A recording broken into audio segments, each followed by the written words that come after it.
Çexiyada texnoloji platformanın sahibiyəm. 2017-də Brnoda təhsil aldım, Masaryk Universitetində magistrla bağlı. Və ondan sonra da universiteti bitirdikdən sonra qərara gəldim ki, burada qalıb yaşayım. Yevlaxda 7 yaşıma qədər yaşamışam. Ondan sonra Bakıya köçmüşük və 15 ildən çox Bakıda yaşamışam. Çexiyanı necə seçmisiniz? Niyə Çexiya? Çexiyanı burada əvvəl yaşayan dostlarım barədə tanış olub seçmişəm. Onlar mənə bir neçə universitetin adını məsləhət görmüşdülər burada və onlar haqqında çox məlumat vermişdilər. Mən də maraqlandım və xoşuma gəldi, düzünü desəm. Ona görə də qərara gəldim ki, Çexiyanı seçim və burada təhsil alım. Platformanı mən və dostum, digər dostum, o da Azərbaycanlı, həm yerlimizdir. Birlikdə təhsil almışıq burada. Bir yerdə universitetdə yaşardıq və bir gün qərara gəldik ki, belə bir platforma haqqında oturub yazaq ilk öncə.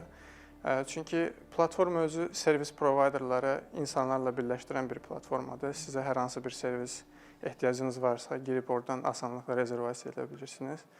Biz də burada onun çatışmadığını gördük, belə bir servis platformasının. Ona görə qərara gəldik ki, bu platforma işləyək və bunu yaradaq burada. Sevdiyiniz üçün burada yaşayırsınız, yoxsa həyat belə gətirdi? 7 ildir burada xoşbəxt və uğurlu yaşayırıq, onu deyə bilərəm. Və bu işi burada qurmağımızın nəticəsi də odur ki, biz burada bu işi sevərək görürük və bu cəmiyyətin bir parçası olmaqdan sevinirik. Yəni. Neçə illik planlar qurursunuz? Mən daha çox qısa müddətlik planları qurmağı sevən insanam. Uzun müddət planlar qurduqda daha çox məyus olduğumu görmüşəm bir neçə dəfə. Ona görə çalışıram daha qısa müddətli olsun və onlara çatmaq asandır. Bəli, onlara çatmaq asan da olur və yeni məqsədləri qoymaq daha əlverişli olur. Hər bir cəmiyyətin özünə məxsusluğu, öz fərqi, öz rəngi var. Bu fərqləri dəf etmək, inteqrasiya olunmağı bacarmaq müəyyən zaman, həm də bacarıq tələb edir. Cəmiyyətə inteqrasiya biraz çətinlik oldu. Çünki mədəniyyət tamam fərqlidir, dil fərqliliyi və insanların yanaşma tərzi həmişə fərqlidir. Ona görə də ən böyük çətinlik dillə bağlı deyə bilərəm. İlk növbədə çətin idi biraz dili öyrənmək və insanları tanımaq, bizim cəmiyyətdəki kimi insanlar daha istiqanlı deyil, daha soyuqqanlı yanaşırlar. Ona görə biraz cəmiyyətə inteqrasiya biraz çətinlik oldu, amma vaxtla artıq sən də o cəmiyyətin bir parçası olursan, öyrənirsən. Özünüzdə nəyi dəyişdirdiniz ki, bu cəmiyyətə uyğun olasınız? Özümdə çox bir şey dəyişmədim, düzü. Daha çox Çexiyanın mədəniyyəti haqqında öyrənməyə çalışdım və dilini öyrənməyə çalışdım və bu proseslərdən sonra hər şey daha da asanlaşdı. Özümü həmişə Azərbaycanlı hiss edirəm, amma hardasa müəyyən bir faiz artıq bir parçanın əlbəttə ki, Çexiyaya aid hiss edirəm onu da, amma çox az bir faizim.